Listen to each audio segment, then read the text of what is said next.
స్తోత్రం.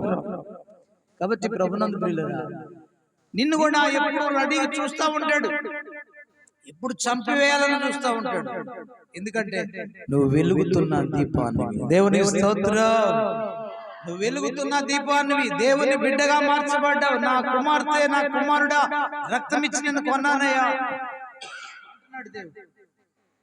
నేను కొన్నాడు, కన్నాడు.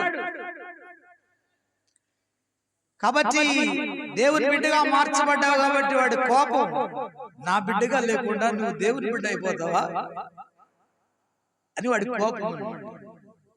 ఈ లోకంలో ఉన్నాడు, అతని పేరు లోకాధికారి. దేవునికి మహిమ కలుగును గాక. కాబట్టి నువ్వు తన మాట వినట్లేదు కాబట్టి నిన్ను చంపేయాలని కోరుకుంటాడు.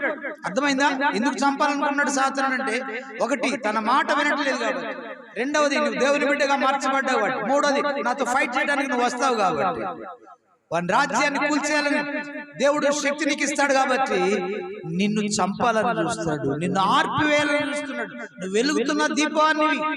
ఎవరు ఆరిపోయిన దీపమా, వెలుగుతున్న దీపం? నిండైన పాత్రవా, ఇంటి పాత్రవా? నిండైన పాత్ర అయితే అందరికి ఉపయోగపడుద్ది కదా.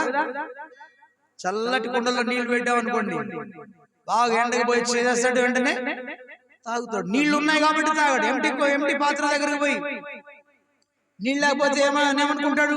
దాహమై వచ్చినటువంటి వ్యక్తి, నీళ్లు పోయలేదేంటి, ఎవరండి వీళ్ళు, బాగా ఎండగా ఉంది, చక్కగా నీళ్లు పోసి చల్లగా ఉండి తాగొచ్చు కదా.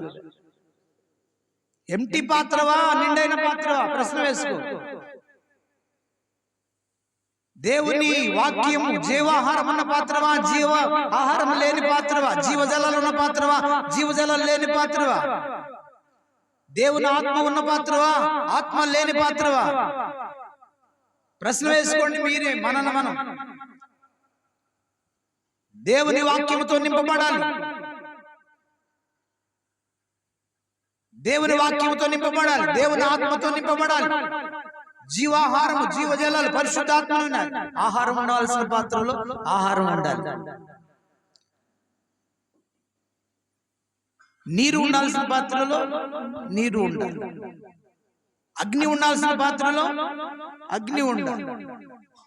ఆత్మ ఉండాల్సిన పాత్రలో ఆత్మ ఉండాలి. ఇలాంటి పాత్రగా ఉన్నావు అవసరం. ప్రశ్న వేసి అసలు నీళ్లు ఉన్నాయా? నేను మళ్ళా నాకు పనికి పోదామని అనుకున్నా